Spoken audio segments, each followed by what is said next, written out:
इसी तरह की कोई बातें हैं क्या आए और यहाँ पर आवाज आपको तेज करनी पड़ेगी, मुझे सुनाई नहीं दे रहा है अच्छी तरीके से। अच्छा प्रश्न है सर, सूखा समय में भी उस समय धान के खेतों में गाजर घास नहीं होती है? देखिए, जो धान के खेतों में जो सीधी बुआई से जब धान लगाया जाता है, शायद आपकी तरफ सीधी बुआई करते हैं क्या? नहीं, रोपा होता है सर। रोपा से लगाते हैं। हाँ। तो मैं आपको बताना चाहूँगा कि जहाँ पर रोपा से धान लगाते हैं वहाँ गाजर घास की समस्या।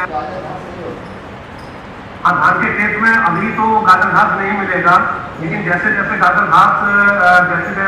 घास सूखा होने लगेगा उस समय ये गाजर घास आता है। और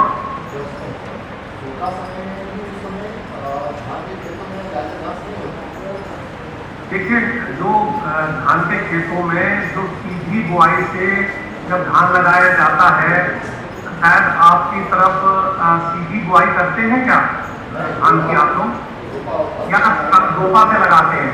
तो मैं आपको बताना चाहूँगा कि जहाँ पर रोपा से धान लगाते हैं वहाँ गाजर घास की समस्या कम रहती है, लेकिन आज के परिवेश में धान सीधी बुआई से भी लगाया जाता है, शायद आपको भी पता होगा।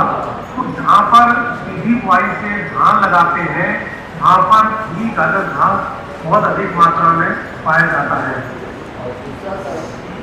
हम लोगों का यहाँ दाल से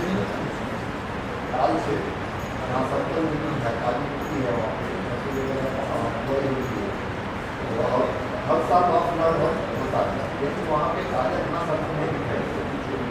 चलिए, बहुत अच्छी बात है। अगर जहाँ पर कम से कम गाजर घास हो तो हम तो चाहते हैं कि वहाँ पर घास वही ना इलाके में। नहीं, जहाँ ये सर जो पानी फ्लड से मतलब जो मैदान पानी से डूब जाता हो साल में एक बार, वहाँ गाजर घास सालों भर नहीं होती है लगभग। ये उसी ज़मीन में होगी जहाँ सूखा और नमी दोनों साथ में रहेगा, वहाँ पे होगी सर। बहुत अच्छा। तो आपके यहाँ सबसे अधिक गाजर घास कहाँ पर पाई जाती है? सर, सड़कों के किनारे और जहाँ बलुई मिट्टी है वहाँ पे, और कहीं नहीं। चलिए, बहुत अच्छी बात है। तो जहाँ पर भी सड़कों के किनारे, नहरों के किनारे, या ऐसा तो नहीं है, फिर भी मतलब जो हो सकता है कि आपके इलाके में गाजर घास कम हो, लेकिन आपने देखा होगा कि जहाँ पर गाजर घास ज़्यादा रहती है तो किसान भाई अपने खेतों में तो गाजर घास को उखाड़ देते हैं, लेकिन मेड़ें जो होती हैं वहाँ से नहीं उखाड़ते हैं। यहाँ पे आपको कोशिश कीजिए कि मेड़ों पर कोई भी कचरा गाजर घास के अलावा भी और जो अन्य प्रकार के खरपतवार है मेड़ों पर ना रहने दें, क्योंकि वहीं से वो कीट का स्रोत है, वहीं से वो खेतों में फैलते हैं। सर, यहाँ पे वो जो बीटल जो कीट जो है वहाँ ये कृषि विज्ञान केंद्र में भी उपलब्ध नहीं हो पाती है सर। और यहाँ के किसान को वो कीट चाहिए, क्योंकि वो कीट से जो अपने खेत से जो दूरी में है उस जगह में वो गाजर घास में डाल कर अगर छोड़ देंगे, जैसे बागवानी जहाँ आम के पेड़ के हैं वहाँ पे पानी का फ्लड का पानी नहीं जाती है, उस सब एरिया में अगर डाल दिया जाए तो यहाँ गाजर घास लगभग समाप्त हो जाएगी। तो वो हाँ, ये कीट जो है हमने 2-3 जगह ट्राई किया था सर, वो नहीं उपलब्ध हो पाई। और हम चाहते हैं कि ये कीट जो है सुगमता से सभी किसानों के पास पहुंच सके। तो आप अपने कृषि विज्ञान केंद्र में थोड़ा और संपर्क करें। सर, कृषि विज्ञान केंद्र यहाँ आगवानपुर है। की व्यवस्था करेंगे और वहाँ पर जिसके भी को उसको वहाँ पर पाल सके, पाल कर संख्या बढ़ा सके और वहाँ की कृषि विज्ञान केंद्र है सर, वहाँ पे अगर ये बाढ़ कृषि विज्ञान केंद्र, वहाँ कृषि विज्ञान केंद्र के अंदर गाजर घास काफ़ी हैं। उनसे हमने जब कीट के लिए जब हमने पूछा था तो उन्होंने बताया कि हमको तो मिल नहीं पाता है, मैं आपको कहाँ से दूँ। उनको जैसे रुचि देनी चाहिए।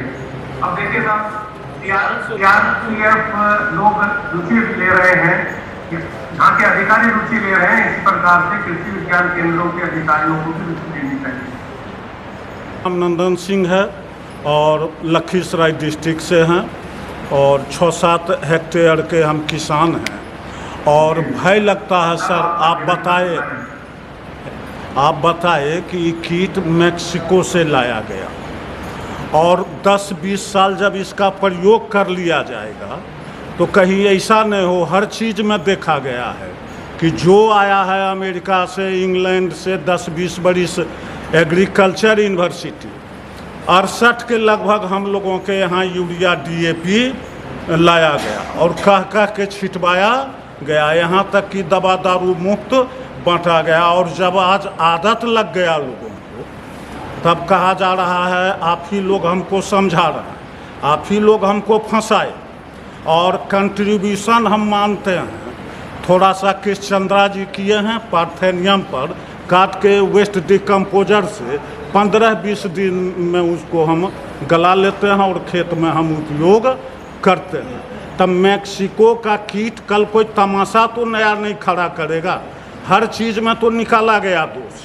हर चीज़ जितना भी केमिकल फार्मिंग इस इलाके में, हम टाल के इलाके का, और ये फ्लड एरिया है, फ्लड एरिया में अमूमन पार्थेनियम होता नहीं है, लेकिन थोड़ा सा गांव के किनारे होता है, उसको नष्ट करते हैं। तो वेस्ट डिकम्पोजर NCOF के डायरेक्टर थे, इस सरकार उस टीम को छिड़िया के बर्बाद कर दी। सरकार किसानों के हक में जो कृष्णचंद्रा जी करके गए कि 10-20 रुपया के एक बोतल में पार्थेनियम को हम समाप्त कर सकते हैं, मैनुअली उखाड़ करके खाद बना लेते हैं, लाभकारी है। तो सबसे पहले ये सुनिश्चित होना चाहिए कि किस साल आया मैक्सिको से वो कीट और उसका क्या दुष्प्रभाव पड़ता है। दुष्प्रभाव को मैं आपके प्रश्न को समझ चुका हूँ। आपका जो भय है वो भय बहुत उचित है। आपका भय और सभी किसान भाइयों का यह भय है कि कहीं ऐसा तो नहीं है कि यह कीट हमारी फसलों को खा जाएगा।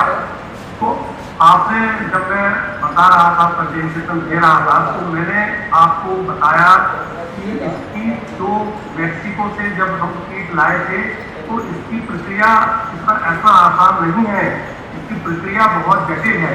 जब हम सिर्फ ऐसा नहीं है कि मेरा एज ए वैज्ञानिक मेरा मन किया और मैं इस प्रकार के कीट को किसी दूसरे विदेश से मैं आयात कर लूँ, ऐसा संभव नहीं हो पाता है।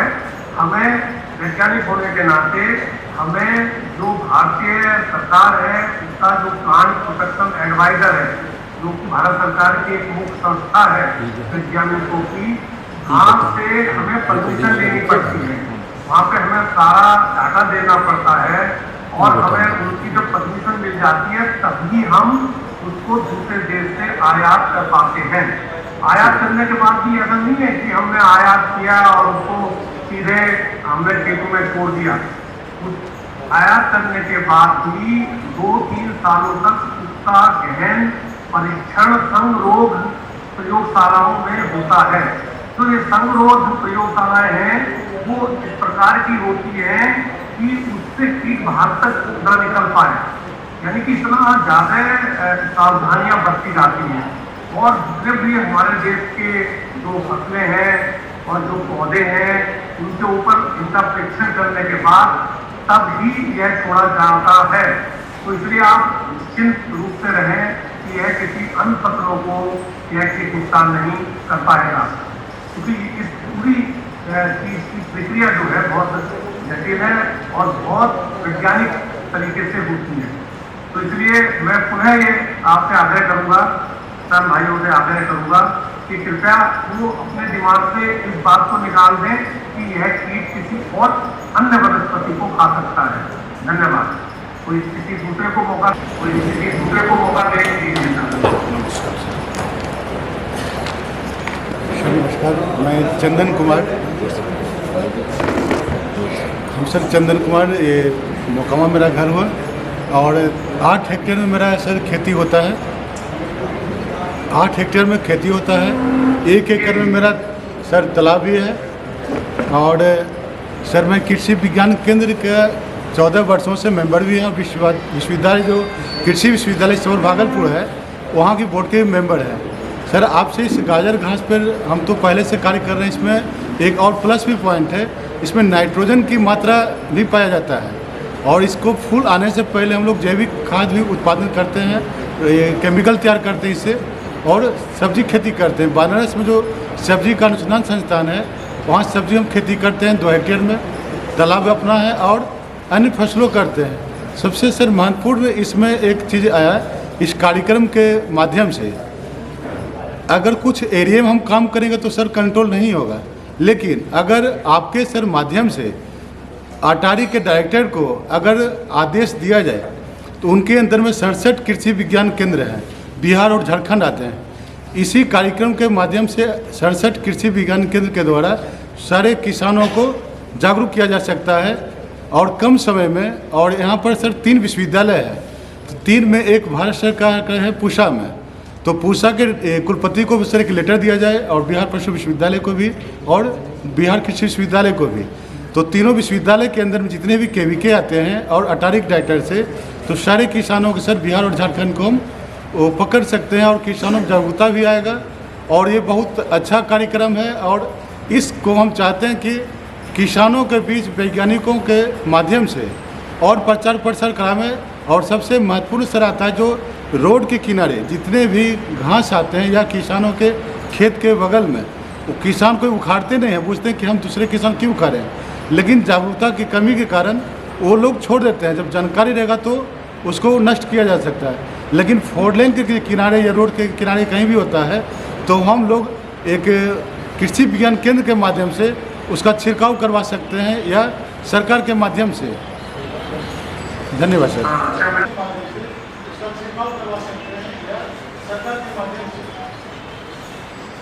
अच्छा, मैं आपका प्रश्न समझ गया सुंदर कुमार जी। सबसे पहले तो मैं आपका अभिनंदन करता हूँ कि आप इससे कंपोस्ट बनाते हैं और कंपोस्ट का उपयोग भी करते हैं। जैसा कि आपने कहा कि गाजर घास से जब हम कंपोस्ट बनाते हैं तो इसमें नाइट्रोजन की मात्रा ज़्यादा होती है। मैं आपकी बात से बिल्कुल सहमत हूँ, लेकिन इसका जो कंपोस्ट अगर बनाए और उसको वैज्ञानिक विधि से बनाए, जैसा कि मैंने बताया कि गड्ढा विधि से बनाए, तो निश्चित रूप से इसके सभी बीज मर जाएंगे और आपको अच्छा इसका कंपोस्ट प्राप्त होगा। दूसरा मैं आपको ये बताना चाहता हूँ, जैसे कि आपने कहा कि हमें हर कृषि विज्ञान केंद्रों को और वाइस चांसलर को चिट्ठी लिखनी चाहिए गाजर घास जागरूकता के बारे में। तो मैं आपको बताना चाहूँगा कि हमारा जो कृषि खरपतवार अनुसंधान निदेशालय जबलपुर में स्थित है, तो हमारे निदेशक महोदय की तरफ से सभी कृषि विज्ञान केंद्रों को आज के दिन 713 कृषि विज्ञान केंद्र पूरे भारतवर्ष में हैं, तो सभी कृषि विज्ञान केंद्रों को ये जो पोस्टर्स हैं और पोस्टर्स के साथ और इसकी जो फोल्डर्स हैं, एक्सटेंशन फोल्डर हैं, उनके साथ अपील भेजी गई है कि आप अपने क्षेत्रों में गाजर घास जागरूकता कार्यक्रम करें और कर भी रहे हैं। ऐसा नहीं है कि कर ले रहे हैं। उदाहरण के तौर पर अभी पूसा कृषि विश्वविद्यालय से कल ही मुझे फोन प्राप्त हुआ था। डॉक्टर मुकेश कुमार वहाँ के वैज्ञानिक हैं एग्रोनॉमी डिवीजन में, उन्होंने बताया कि वो गाजर घास जागरूकता के कई कार्यक्रम विद्यालयों वगैरह में और बच्चों के स्कूलों में कर रहे हैं। और इसी प्रकार से अनेकों कृषि विश्वविद्यालय के साथ साथ कृषि विज्ञान केंद्र वाले भी करते हैं। अब यह तो डिपेंड करता है कि जो कंसर्न कृषि विज्ञान केंद्र है या विद्यालय वो कितनी रुचि लेते हैं। हमने तो पाया कि हमारे जब ये अपील जाती है, हर वर्ष पिछले 17 सालों से हमारी ये अपील जा रही है और इससे हम पोस्टर के साथ भेजते हैं, तो जो प्रबुद्ध वाइस चांसलर है या जो इंचार्ज है वो इस मौके का इतना अच्छा फायदा उठाते हैं। वो उस समय खास करके विशेषकर सभी लोगों को, अपने सहपाठियों को और अपने उनका जो स्टाफ होता है उनको प्रेरित करते हैं कि आइए हम सब लोग मिलकर अपने प्रांगण से गाजर घास को खत्म करें, गाजर घास को उखाड़ कर फेंकें, इसका कंपोस्ट बनाएं। तो यह सुंदर कुमार जी, यह निर्भर करता है कि वहाँ का अधिकारी कितनी रुचि लेता है। आपका बहुत बहुत धन्यवाद। नमस्कार। मैं आनंद मुरारी मोकामा से ही। सर सारी बातें हम लोग समझ रहे हैं और जागरूकता अभियान भी चलेगी। बहुत सा किसान जागरूक भी हैं और काम भी कर रहे हैं, जैविक रूप से भी अच्छी तरह काम करना चाह रहे हैं। तो ये जो कीट है इसकी उपलब्धता और क्या कीमत आ रही है, किसानों को क्या आएगा। हालांकि ये तो अच्छी बात है कि आप सारे लोग इसमें काम कर रहे हैं, बाजारवाद से ये बचा हुआ है, तो हम लोग समझ रहे हैं कि कम कीमत में किसानों को उपलब्ध होगा। तो कितना कॉस्ट आता है और वो कॉस्ट से कितना एरिया में या क्या आएगा, ये बात हम लोग जानना चाहते हैं। और उपलब्धता कहाँ होगी फिलहाल अभी अगर मैंने आपका प्रश्न सुना और मैं आपके भावों को समझ रहा हूँ कि आप क्या पूछना चाह रहे हैं। तो आपने इसकी एक तो कीट की कॉस्ट पूछी है, दूसरा आपने इसकी उपलब्धता के बारे में पूछा है। तो मैं आपकी जानकारी में लाना चाहता हूँ कि हमारा जो खरपतवार अनुसंधान निदेशालय है, यहाँ पर हम वर्ष भर कीट पालते रहते हैं। केवल जब वर्षा ऋतु के अलावा वर्षा ऋतु में तो यह कीट बहुत विपुल मात्रा में इसका पालन करते हैं, क्योंकि वर्षा ऋतु में ही यह सबसे कारगर रहता है। जैसे कि वर्षा ऋतु में इसकी कम से कम 2 से 3 पीढ़ियाँ बन जाती हैं, लेकिन जब ग्रीष्म ऋतु आती है, शरद ऋतु आती है, तो यह भूमि के अंदर 80% तक तो मर जाते हैं और 20% के भूमि के अंदर चले जाते हैं, जो अगले साल फिर से निकलते हैं। तो इस प्रकार से इसकी उपलब्धता हमारे संस्थान में हो सकती है। एक कीट का मूल्य हमारे संस्थान में 2 रुपया है। तो अगर कोई भी जो खासकर से कृषि एजेंसी है, कृषि की सरकारी एजेंसी हैं या जो बड़े बड़े किसान लोग हैं जिनके पास फसल को खरीदने की क्षमता रखते हैं, वो अक्सर हमारे यहाँ से आकर किसान मतलब ले जाते हैं कीट को। और कुछ किसानों को तो जो इतनी दूर से आता है, हमने एक नियम बनाया हुआ है, जो किसान हमारे यहाँ आएगा तो हम उसको 500 कीट मुफ्त में दे देते हैं। वर्षा ऋतु के दौरान हमारे यहाँ नहीं तो कम से कम 100 से 150 किसान आसपास के गाँवों से और कभी कभी तो बहुत कई अलग दूसरे प्रदेशों से भी आ जाते हैं, जिनको के लिए हम मुफ्त में उपलब्ध कराते हैं। लेकिन जो सरकारी संस्था है, अगर इस तरह के संस्थाएं हमारे पास आती हैं तो उनसे हम मतलब कॉस्ट लेते हैं।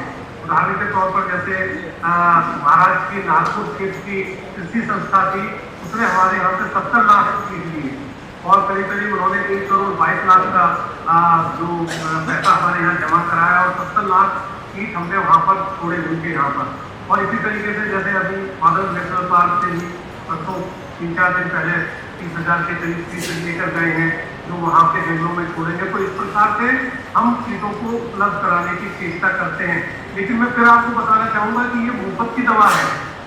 उदाहरण के तौर पर शुरू में 2000 के जब 2020 करीब 2001 के आसपास हमने यहाँ पर एक मुहिम चलाई थी हमारे खरपतवार अनुसंधान निदेशालय ने।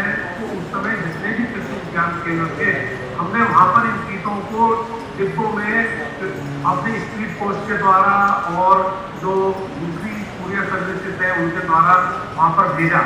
और उसका प्रभाव ये हुआ कि आज पूरे भारतवर्ष में यह कीट कहीं पर कम मात्रा में और कहीं पर बहुत अधिक मात्रा में स्थापित हो चुका है। आप जैसे किसान भाई हैं, आप भी खासकर से ऐसी जगहों पर जाएं जहाँ पर खूब गाजर घास लगी हुई है और गाजर घास की पत्ती को पलटकर वहाँ पर देखकर तो हो सकता है वहाँ पर यह कीट आपको वहाँ पर उपलब्ध हो जाए। तो ऐसी अवस्था में जहाँ पर यह कीट ज़्यादा मात्रा में उपलब्ध है, कभी कभी तो एक पौधे पर 20-20 कीट 25-25 कीट मिलते हैं, तो वहाँ से आप इन कीट को पकड़ लीजिए और अपने खेतों के आसपास, अपने परिसर के आसपास इसको वहाँ पर डालिए। तो ये एक तरह से मुफ्त की भी दवा है। बस ये है कि आपको थोड़ा सा अनुसंधान करना है, थोड़ा सर्वे करना है और सर्वे करके अगर आपको लगता है कि वहाँ पर ये कीट मिला हुआ है तो वहीं से ही अधिक मात्रा में जहाँ पर फैला हुआ है, अधिक मात्रा में जहाँ पर उपलब्ध है, वहाँ से उसे इकट्ठा करके जहाँ पर कम मात्रा में है या नहीं है वहाँ पर इसको डालिए, आपको निश्चित रूप से लाभ होगा। और इसमें अधिकतर किसान हम लोग कंपनी से जुड़े हुए हैं, फार्मर प्रोड्यूसर कंपनी FPO। जी। तो आपकी कंपनी, आपकी तो आपके तो उस आप अपनी सोसाइटी के माध्यम से इस कीट को परचेज कर सकते हैं, क्योंकि वो सोसाइटी के उनके पास घर उपलब्ध हो सकता है इंडिविजुअल फार्मर की अपेक्षा। तो इस प्रकार से भी आपको थोड़ा सा वहाँ पर मल्टीप्लिकेशन कर सकते हैं और मल्टीप्लिकेशन करके इसको वहाँ पर छोड़ सकते हैं। ये कीट का जो डेवलपमेंट है, हम लोग कीट और आगे बढ़ा सकते हैं, तो वही खेतों में डालते हुए उसको फिर हम लोग उसकी संख्या को बढ़ा सकते हैं निश्चित रूप से और उसको पकड़ के फिर हम कहीं और दे सकते हैं। हाँ, ये कीट कोई नुकसान नहीं करता, कोई काटता नहीं है, बहुत ही मतलब दयालु चीज है, कोई नुकसान नहीं करता। आप इसको पकड़ कर इसको वहीं पर ही इसकी संख्या बढ़ा सकते हैं, इसको वहीं अपने खेतों में छोड़ सकते हैं। धन्यवाद। जी धन्यवाद। मैं संदीप कुमार हूं सर। और नज़दीक सर, हमारी समस्या है कि उद्यानिक फसल, खास करके सर केला और पपीता और कुछ सब्जी वर्गीय फसलों में सर, शुरू में आपने जिस तरह से बताया कि हम लोग इसका उखाड़ करके निकाल लेने के बाद जब हम वर्मी कंपोस्ट या कंपोस्ट, केमिकल कंपोस्ट का जब उपयोग करते हैं तो फिर काफ़ी तेज़ी से सर इसमें वृद्धि होती है और बहुत ज़्यादा मात्रा में जो है खेत में ये निकल आती है। तो इस समय में सर इसका प्रबंधन हम लोग कैसे करें? देखिए, खास करके उद्यान में आप दो तरीके से कर सकते हैं। पहला तो ये है कि आप उसको उखाड़ कर उसको 3 फीट का गड्ढा, कम से कम गहरा गड्ढा खोदिए और उससे खाद बना लीजिए। तो इसका 2 फायदा होगा। इसका सबसे बड़ा फायदा ये होगा कि आपने मान लिया मजदूर लगाए या कम उखाड़ा, तो उखाड़ने के बाद खेतों में तो उखाड़ने के बाद आपने सड़कों के किनारे नहीं फेंका, क्योंकि आपने सड़कों के किनारे फेंक दिया तो वहाँ गल जाएगा। लेकिन अगर आपने इसको व्यवस्थित रूप से गड्ढे के अंदर फेंका और गड्ढे को फिर उसमें गोबर थोड़ा डाल दीजिए, थोड़ा यूरिया डाल दीजिए, अगर आप ऑर्गेनिक फार्मिंग नहीं कर रहे हैं, और गड्ढे को अच्छी तरीके से आप बंद कर दीजिए, तो 3 महीने बाद कम से कम आप गड्ढा खोलें, तो तब 3 महीने के अंदर मोटा भी जो घास के डंठल होंगे वो भी बिल्कुल गल जाते हैं और उनसे भी खाद बन जाता है। तो आप इस तरीके से मतलब एक साथ 2 लाभ कमाएं। एक हमने नारा दिया है कि गाजर घास से कंपोस्ट बनाएं, एक साथ 2 लाभ कमाएं। तो कैसे एक लाभ आपने कैसे कमाया? उदाहरण के तौर पे आपने अपने उद्यान से इसको उखाड़ कर खाद बनाने की प्रक्रिया के तहत गड्ढों के अंदर डाला, तो उस समय तो आपको तुरंत लाभ क्या होगा कि आपका पूरा जो उद्यान है वह साफ हो जाएगा, गाजर घास मुक्त हो जाएगा, खरपतवार मुक्त हो जाएगा। क्योंकि ऐसा तो होगा नहीं कि उस समय आप सिर्फ गाजर घास को उखाड़ेंगे, आप दूसरी बड़ी दूसरे प्रकार की खरपतवारों को भी उखाड़ के उस गड्ढे में डालेंगे। तो वहाँ पर जो आपने पैसा खर्च किया उखड़वाने में, तो आपने उसको जब कंपोस्ट बनाया तो जितना पैसा आपने उखाड़ने में लगाया, आप विश्वास मानिए अगर आपने वैज्ञानिक विधि से इसका कंपोस्ट बनाया तो आपने उतना पैसा फिर वापस प्राप्त कर लिया। क्योंकि आप अगर कंपोस्ट को भी बाजार में खरीदने जाएंगे तो वो भी तो पैसों से मिलेगा। इसलिए आप इसको कोशिश करें कि आप इसका खाद बनाएं, कंपोस्ट बनाएं और कंपोस्ट बना के इसका आप उपयोग करें। सबसे बहुत अच्छी विधि है। और बाद में जो रासायनिक विधि और दूसरी विधियां तो हैं ही, लेकिन अगर आप ऑर्गेनिक फार्मिंग कर रहे हैं और जहाँ पर आप केमिकल का उपयोग नहीं करना चाहते हैं तो वहाँ पर सबसे अच्छा, ठीक है। और इसके बहुत अनेकों प्रकार की दवाइयाँ भी लोग कहते हैं कि इससे दवाई भी बन जाती है, इससे कीटनाशक भी बन जाता है और अनेक प्रकार के इसको और भी उपयोग हो सकता है। लेकिन जो सबसे सस्ता और सबसे टिकाऊ उपयोग ये है कि इसका कंपोस्ट बनाना। और किसान भाई के पास देखिए गोबर भी होता है, किसान भाई के पास यूरिया भी मिल जाता है, तो ये पूरे से 2 कंपोनेंट उसके अंदर और डालते हैं तो निश्चित रूप से बहुत अच्छा खाद बना सकते हैं। धन्यवाद।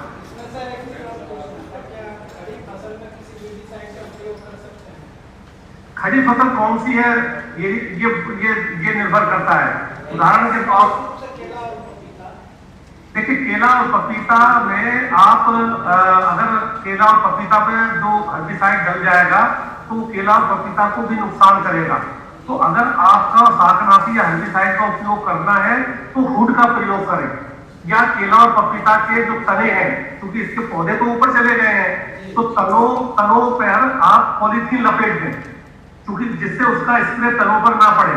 और तब आप निश्चित रूप से जैसे कि उदाहरण के तौर पर सभी वेजिटेशन को आप खत्म करना चाहते हैं कि बहुत सारा कचरा उगा हुआ है आपके उद्यान में, तो आप राउंड अप नाम का जो खरपतवार है, खरपतवार नाशी है, उसका छिड़काव करें। लेकिन अपने पौधे को कैसे बचाना है? अगर छोटा बड़ा पौधा है तो उसके तनों को बचाना है, क्योंकि तनों पर अगर वो पड़ गया तो उसको भी वो मारेगा। तो तनों को कैसे बचाया जा सकता है कि उसके चारों तरफ आप इस तरीके की पॉलिथीन वगैरह लपेट दें, जिससे कि आप या हुड का प्रयोग करें। आप अपनी जो मतलब स्प्रे करने की नोजल है, आप उसके ऊपर हुड का प्रयोग करें कि आपका शाकनाशी इधर उधर तने पर ना लग जाए। तो इस तरीके से आप कर सकते हैं। धन्यवाद।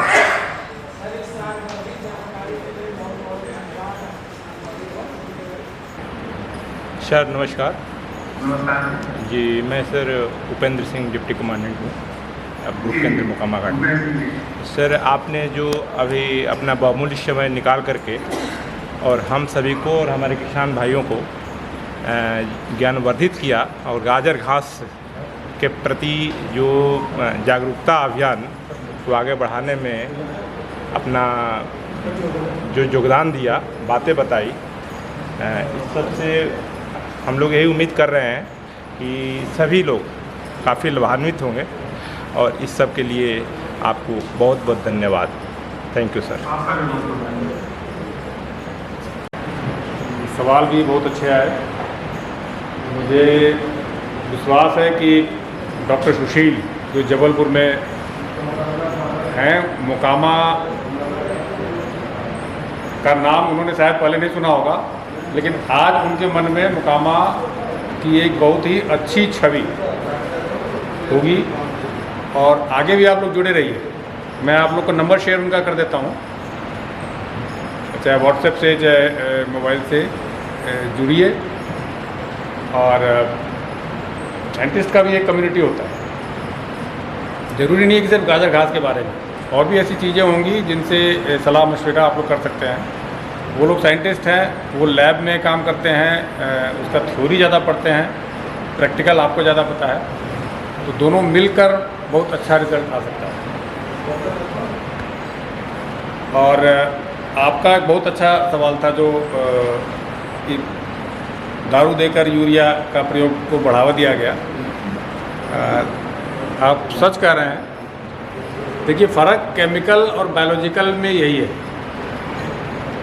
यूरिया हमने केमिकल डाल दिया, आर्टिफिशियल अलग से फैक्ट्री में बना के डाल दिया।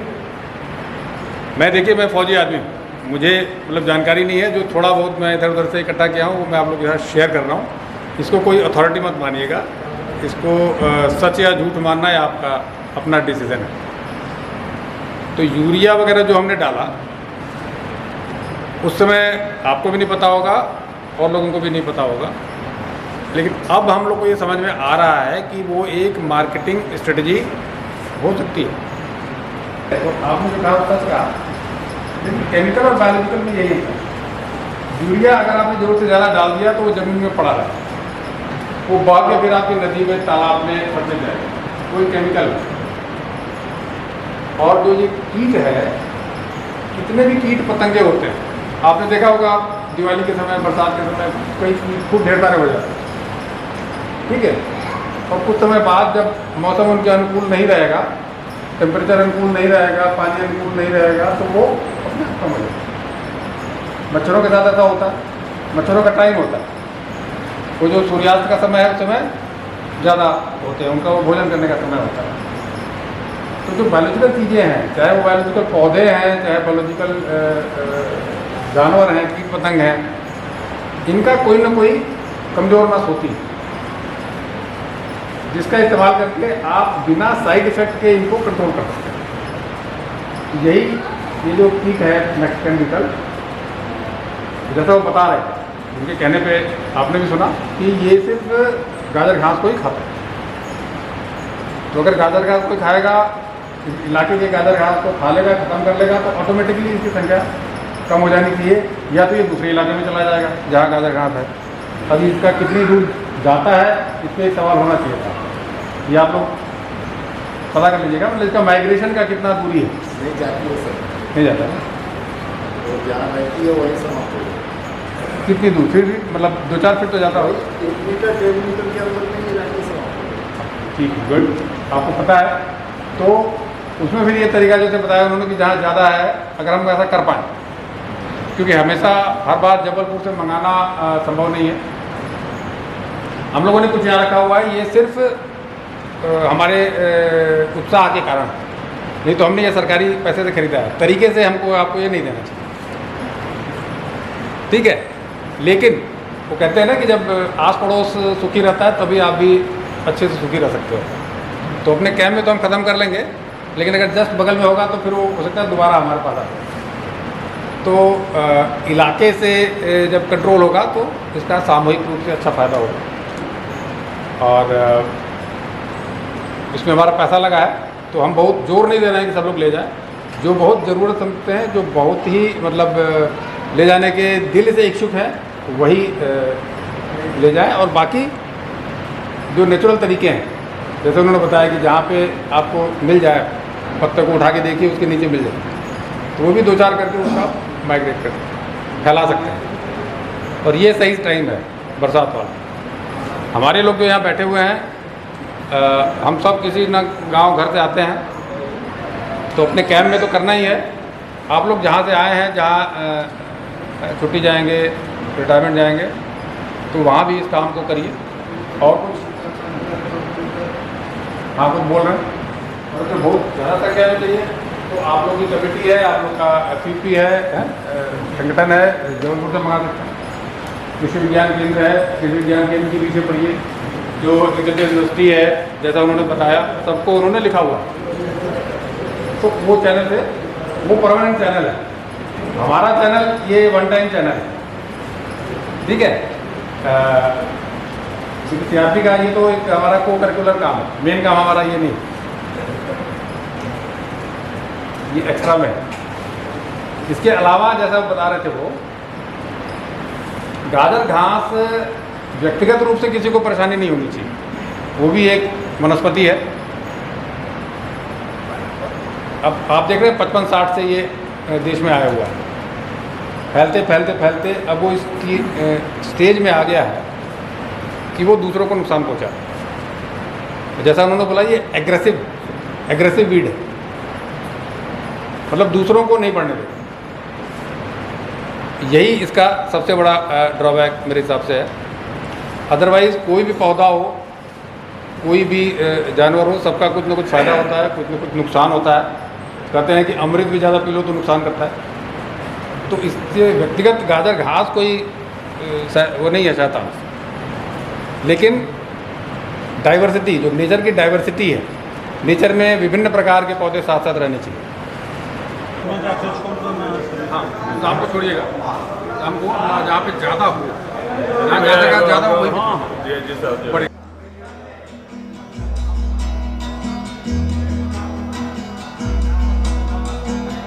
कहाँ तक ये मन को अंधेरे चलेंगे, उदासी भरे दिन कभी तो ढलेंगे।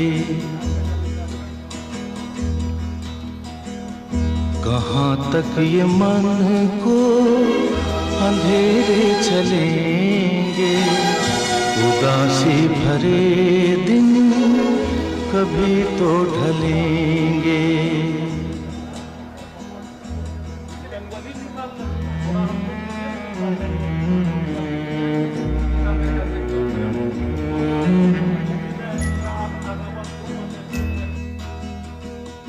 कभी सुख कभी दुख, यही जिंदगी है।